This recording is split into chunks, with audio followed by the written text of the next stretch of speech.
Hello, class. Want to go over the rules of thumb reading for addressing your audience and writing with a thesis. This is extremely appropriate as, look, I'm wearing a beanie. It's cold this morning, right? I'm sitting here by the front window. There's the curtain, there's the rocker, right?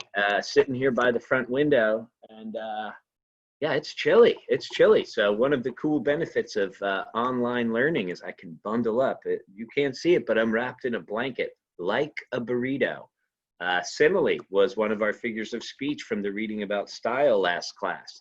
You can only imagine. I'm wearing board shorts with a blanket wrapped around it, nice and cozy.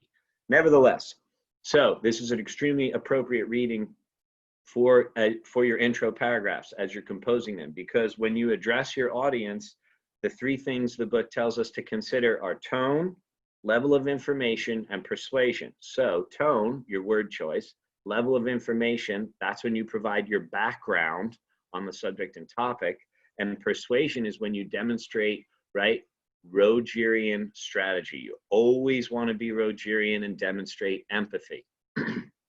So first off, so we can kind of follow along online, and to provide you with an additional resource electronically, right? Notice how it's an EDU, so we know it's a reliable source. Ethos-wise, using academic style and tone, the book presents a series of questions, and one of them, right, should it be playful or straightforward? Obviously, it's straightforward for academic writing, but I always will encourage you to indulge your stylistic tendencies. So if you want to use a bit of humor in the beginning, be careful with it.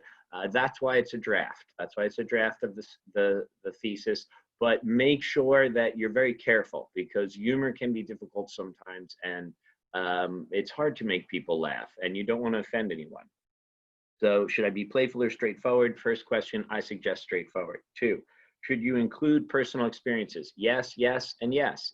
Anecdotes. Remember, an anecdote, and we've gone over this, is a true story either that has happened to you or it's happened to someone that you know. You've experienced it, you've witnessed it, you've heard about it firsthand, you've read about it firsthand, it's factual. And the third idea for tone, can I use I? I is preferable. It is more direct and more graceful than avoiding I, but you do not have to keep saying I think or in my opinion. Do not repeat the personal pronoun I if you want to use it. And when you're addressing your readers, the easiest way to do it is to refer to them as readers, or if you want to do it singularly, one. As one considers identity with regard to stereotyping, readers could probably feel more aware of blah, blah, blah, blah, blah. Okay, one is a great gender neutral pronoun. And to see some evidence of this, you can look at this document, right? Again, kind of reiterating what rules of thumb is saying. Make sure you're objective. Try to avoid the pronouns. Instead of saying I believe, just say what you're going to say. Just kind of cut that I think or I believe out. Why? It's your paper. Your name's on the paper. So it's assumed that all of the thoughts that are not correctly put in quotation marks and documented are your own. So you don't need to say, I think this, just state what you think. Instead of I believe modern technology, right? Modern technology should not replace. So eliminate pronouns if they become excessive. Use, consider voice, consider relating your writing to evidence. Again, these are all excellent examples, but specifically with tone, you want to be straightforward. You want to hopefully include an anecdote in the background, right? And you want to make sure that you avoid excessive pronouns.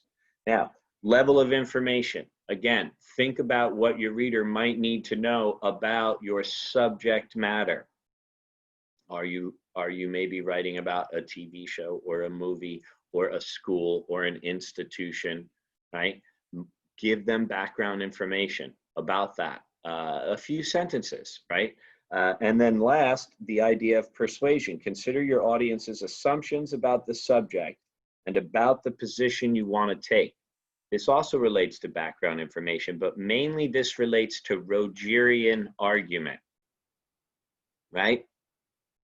make sure you're empathetic and you demonstrate that sense of understanding, right? We do not want our arguments to be dogmatic in any way, shape, or form, okay?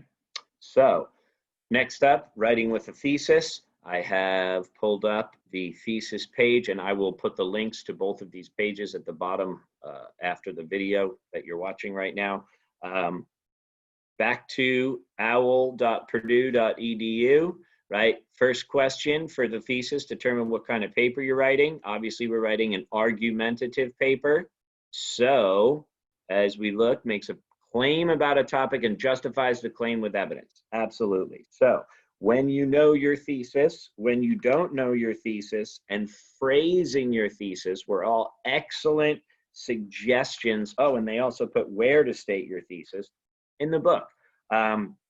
When you know it, right, be very clear and present, right, your supporting information. When you don't know it, they give you a list of 3 questions to think about. What do I find important about it? What do my examples prove? And what have I read or heard that I disagree with, to help you formulate your hypothesis, right? As I'm turning the pages and reading rules of thumb, excuse me. When you get to phrasing your thesis, they have numerous suggestions that it can either be a simple sentence or a sentence with a list. I suggest a compound or complex sentence with a list, because when you present your reasons, it goes beyond just a statement of opinion and it becomes a clear thesis sentence. And where to state your thesis, the last idea to focus on. Again, there's 5 specific approaches the book gives. They're all valid. I personally find the thesis to be most effectively stated in the introduction paragraph, after you provide the background information, after you provide any sort of information that's necessary to orient your reader. But again, that's a matter of style. So let's make sure that our intro paragraph has a thesis statement within it. And again, you have the freedom in terms of style as to how you want to structure that paragraph. So what are some other things to keep in mind based on Purdue OWL's suggestions? It should be specific, right? Cover what you'll discuss in the paper and support it with evidence, specific evidence to go beyond just an opinion. Usually appears at the end of the first paragraph. Again, notice how they put that qualifier in there, usually. Remember, Freston says Americans should eat less meat, right? Usually. So you have that stylistic freedom. And feel free to be revising your thesis as you're writing to reflect what you've discussed in the paper, because it's just tentative. And that's why I use the word tentative in this discussion. I've qualified it with tentative. So it's okay if your thesis ends up being developed further after, obviously, this discussion. And that's why we're giving each other feedback, and I'll be giving feedback as well. And then hopefully we can make whatever adjustments are necessary so we have a clearly stated, right, thesis. Thanks for listening. As always, get in touch or stop by tomorrow's office hours if you have any questions.